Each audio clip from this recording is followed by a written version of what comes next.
Yo, hope it's all's going well, Ro. I'm sorry about the wait on the video. I have had problems with my YouTube channel, and it kind of like locked me out of being able to post videos for a little bit.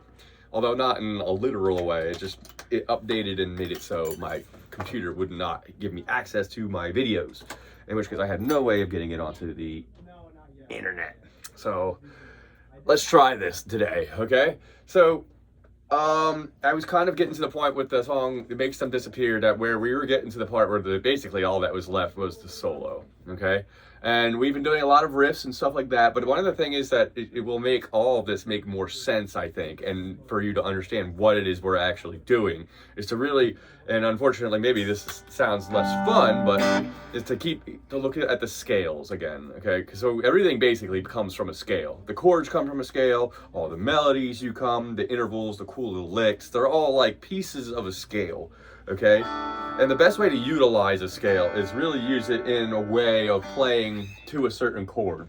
So we have basically scales that where chords come from. So every single time you have a chord, you have a scale, right? So if one spawns one, that means you have the rest of the notes. Basically, if you look up here, I circled it here. Most chords are all 1s, 3s, and 5s from the scale, okay? And then sometimes 7s.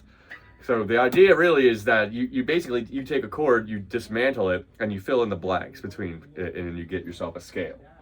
And in that scale, we'll describe the chord very well. Okay, so for example, let me see if I got this still playing on my looper here. But basically, if you have a song with more than one chord, you have more than one scale. Every single chord can have its own scale. So when you play to that, you definitely, it changes the character of your note, okay? So the first thing I'm going to show you, and I'm going to make 2 loops here, and I want to try and go over the scale patterns. We've done this before, but I want to try and re-emphasize this inside of a song, okay? All right, so now this song is kind of a bluesy one. This one's called, I'm not going to go into teaching you this so much, just talk about the scales that are kind of happening here, okay? It's in C minor. Okay, C minor takes place on the 8th to 10th fret. So it's going to go 8, 10, 8 to 11. 8, 10, 11 on the low E, then 8, 10, 11 on the A string, then 8, 10 on the D string, then 7, 8, 10 on the G, 8, 9, 11 on the B, and then E is at 8. I mean, sorry, C is at 8 to start the root again. And then you can keep going. You can keep going all the way up there to the high E string. There's, so really though, so this is a 3-chord progression. We have C minor. We're going to go to F minor, okay? Back to C minor, to G minor, and although actually I will say we're gonna alter this slightly. It's gonna be a G Phrygian. Okay, so over this chord progression, I basically have the idea of being able to play 3 different scales, one that matches each chord, because it's going from C minor to F minor. But it's not a regular F minor though. It's an F minor with a raised D. It's a regular natural D instead of a D or C sharp or D flat, okay? So, and that scale would start like this. 1, 3, 4, 1, 3, then 0 on the D string, 1, 3, 0, 1, 3 on the G as well, and then 3, 4 on the B to 1.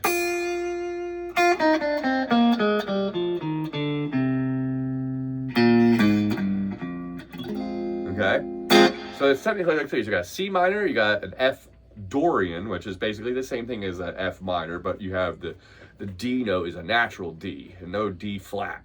And then we have, when we get to G, it's going to be a G Phrygian, okay, but with an augmented third, okay, because normally a Phrygian is just a minor with the second note a half step away. So.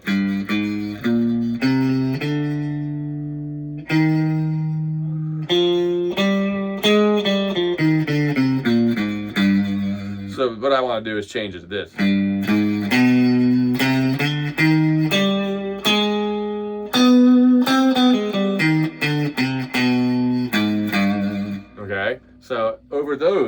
gonna talk about the flavor as it plays. Okay, so we're gonna try and get this loop synced up. All right, C.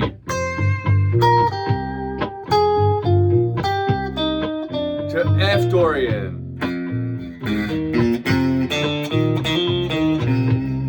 C minor. To G Phrygian.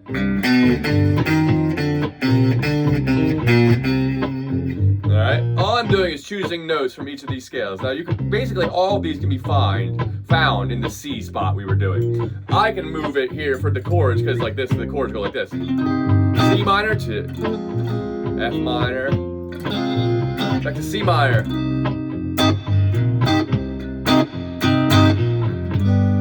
With a major third, minor, minor.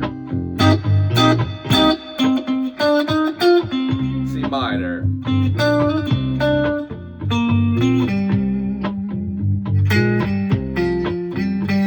To F. Ah, I messed up. Basically, what I'm trying to do is like every single time the chord changes, we're gonna change the scale. Okay, this is kind of like what dime or any guitar player that really kind of knows how to play blues and jazz will try and pull from each chord. It's not like I'm trying to play the whole scale in this, but I pull those notes for that specific moment to get that flavor. So, for example, let's start from the top. C minor.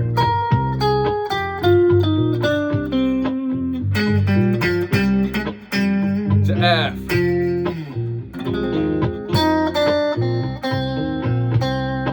Back to C.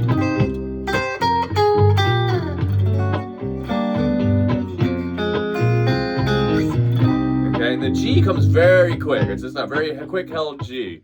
Okay, so what I like to do for G is like I try to choose a way of using the G in a natural B. And then use that also with the C minor. So it's kind of like it creates this like kind of cool like Middle Eastern Spanish flamenco flavor. Let me try and play to it real quick. So the idea is like this. C minor.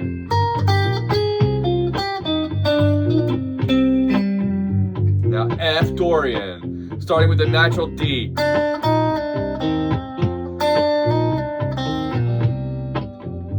Back to C minor. G Phrygian. Okay? Now the reason why it turns to Phrygian is like this. Let me stop this. The reason is so if we did these chords all in one position here, we have this C minor. That's pretty self-explanatory. So is the F minor. You know, with a natural D. Okay, so because that D natural also occurs in the C minor. So that note is in both. So that's why it helps have these notes that kind of like make you kind of phase into the next one, and that's one of them for sure. And then we get to the G. The trick is now this G becomes a dominant 7. It's not a regular minor, okay? And that creates this shape over G at the 10th fret, okay? Okay, and that's where that scale comes from.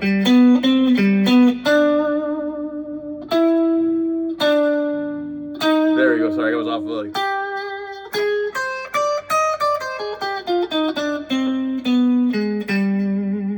So it's basically the whole entire idea is that from a couple of these positions, basically you're going to play the C minor scale, which I showed you at the beginning, and basically you're going to just treat every single time a chord comes around as the new note in there is your new root. Now I try and do this all inside the same space. So like say C minor, I start with the C, C, C, C, C. Then we go to F, which is this kind of F minor chords.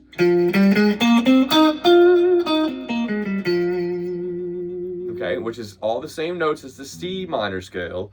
We're just going to pretend that F is the new root. Okay, now we get to the G one.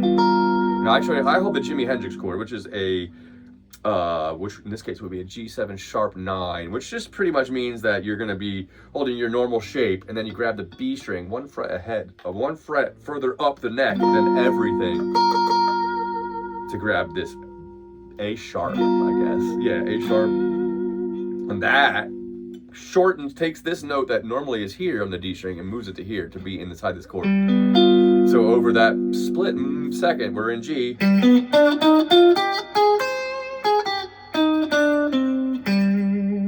That little whole scale there, again, it's all the same notes except we raise that 7th fret to an 8th fret. I'm sorry, 8th fret to a 9th fret. Besides that, that's pretty much all the same notes as the original scale.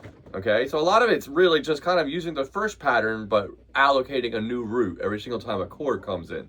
Pretty much a new root means this is the new note that everything resolves to. It's the new home for that moment while that chord is being played.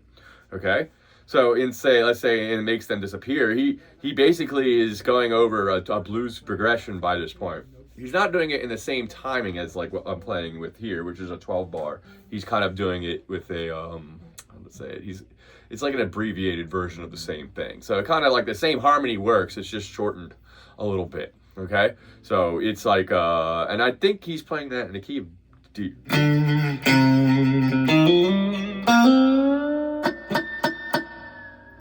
And it should be the key of C, actually, right? No, should be key of A. I can't remember. It's drop B, and so the solo takes place in a whole step lowered position from. No, it should be in B. I'm sorry.